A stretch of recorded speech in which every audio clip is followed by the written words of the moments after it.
The story of the Persian fire begins in a world divided between East and West, a world where empires were measured in gods, kings, and legions.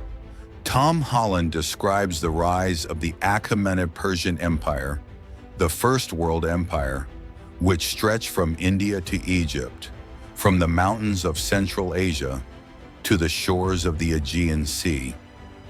It was an empire built not only on conquest but on tolerance, ruled by kings like Cyrus the Great, who allowed conquered peoples to observe their own religions and traditions.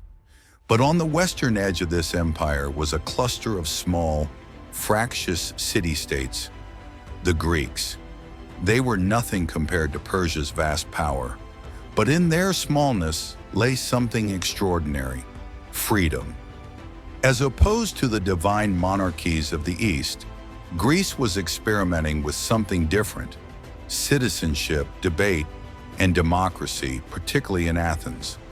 Holland contrasts those two civilizations superbly: the order and gravitas of Persia versus the messy, creative energy of Greece. The stage was set for a war that would decide the course of human history. The road to war. The Persians' expansion towards the west began under Darius the Great, who wished to conquer the Greek cities of Ionia, which had rebelled. When the Ionian cities rebelled with the secret encouragement of Athens, the Persian king's pride was wounded and could not be left unchallenged. Thus began the Greco-Persian Wars, not just wars of conquest, but for identity and survival. Darius invaded for the first time in 490 BCE. His army landed at Marathon, a few miles outside Athens.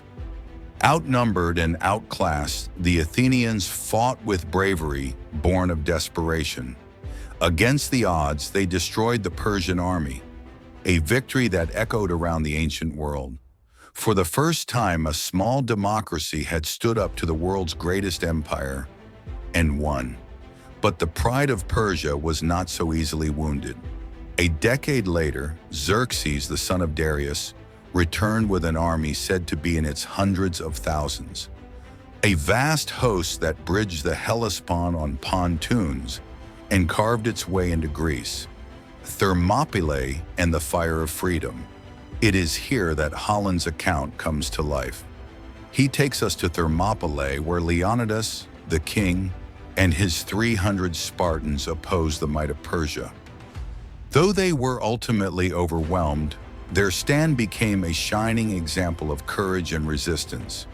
"Go tell the Spartans," the poet wrote, "that here, obedient to their laws, we lie." Though the Spartans died, their courage bought Greece precious time. Athens was evacuated and burned, but the fires that engulfed it only stiffened Greek resolve. The Battle of Salamis and the turning of history. At sea, the Greeks regrouped.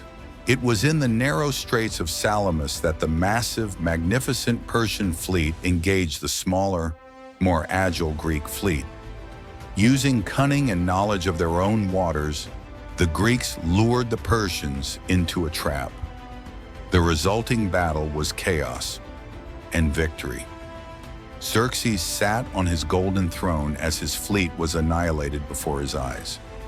After Salamis and then Plataea, the Persians retreated. The Greeks had done the impossible. They had defeated the greatest power on earth. Legacy, East versus West, Holland concludes not in triumphalism, but in reflection. The Persian Empire endured centuries, a testament to its power and sophistication, but Greece's victory ensured that its ideas, freedom, democracy, and reason, would echo far beyond its shores. Persia had represented empire, Greece the individual. This struggle of collective strength and individual liberty, of order and chaos, of East and West, continues to define our world today. Persian fire is not just history. It is a reflection on civilization itself. It is a reminder that the roots of the modern world, Our politics, our philosophy, even our idea of identity were tempered in that ancient fire on the plains of Marathon and the waters of Salamis. In the ashes of smoldering Athens and the shadow of defeated Sparta, the idea of freedom was reborn, and it would never change the course of humanity again.